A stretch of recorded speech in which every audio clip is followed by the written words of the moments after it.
तो मैं चाहता हूँ आप भी थोड़े ट्रिगर्स हमारे यूथ को, ताकि वो आइडेंटिफाई कर लें कि अच्छा ये ट्रिगर्स हैं। इस्लामिकली क्या ट्रिगर्स हैं? कुरान और हदीस में कुछ ट्रिगर्स मेंशन है इसके?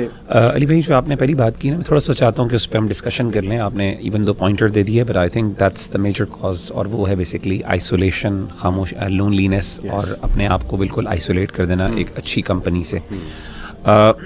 टू बी वेरी ऑनेस्ट, अगर हम देखते हैं कि ज़ाहिर हम लोग भी टीनेज से गुजरे हैं, and there were a lot of challenges जो हमें फेस करने पड़े।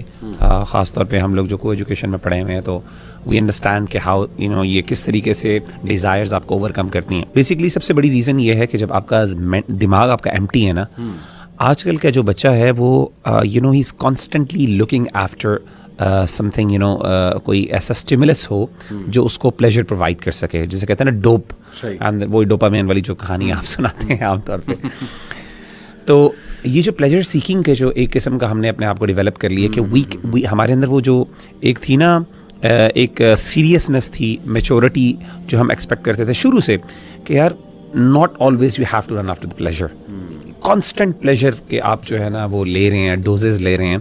और उसके बाद डेफिनेटली जब बंदा थोड़ा सा भी, मैंने देखा है कि इस चीज़ से यानी आइसोलेट होता है, अपने आप को आइसोलेट करता है, और वो देखता है कि जैसे पढ़ाई करनी पड़ गई उसको, अब he looks for something pleasing.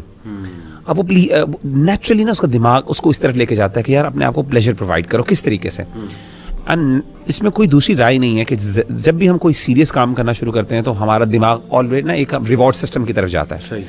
अब पढ़ाई के अंदर रिवॉर्ड सिस्टम क्या है? यानी आपने पढ़ा है तो ठीक है, वो आपको एक कॉन्फिडेंस मिलता है overcome, you need an immediate reward.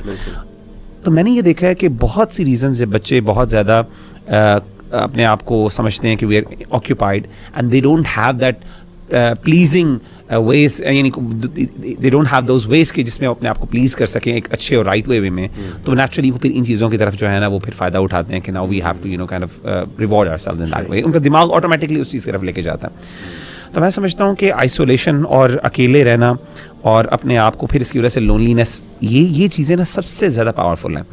जितना इंसान सोशलाइज करता है, जितना इंसान अपने भाइयों के साथ उनकी मजलिस में रहता है, फ्रेंड्स के साथ रहता है, और देखें वही वाली बात है, थेरेपीज़ के अंदर भी वो ये कहते हैं कि कभी भी पोर्नोग्राफी के अगर आप एडिक्ट हैं या you are actually are unable to control, तो अपने आप को कभी भी ना वो वाला टाइम ना दें, यानी अपने आप को आइसोलेशन में अकेलापन ना दें। सही। दूसरी एक और चीज़ मैं जो देखता हूँ वो ये होता है कि बाज़ औक़ात हमने ना कुछ हमारे ट्रिगरिंग पॉइंट्स होते हैं, जैसे आपने कहा ना, जो हमें ट्रिगर करते हैं चीज़ें। इवन कुछ जगह ऐसी होती हैं, मिसाल के तौर पे घर के अंदर ऐसी जगह पे कंप्यूटर पड़े होना, या ऐसी जगह के अंदर आपका बैठना बहुत ज़्यादा जहाँ पे कोई और बंदा नहीं देख रहा, या आपकी स्क्रीन जो है वो दूसरों की तरफ से छुपी हुई है।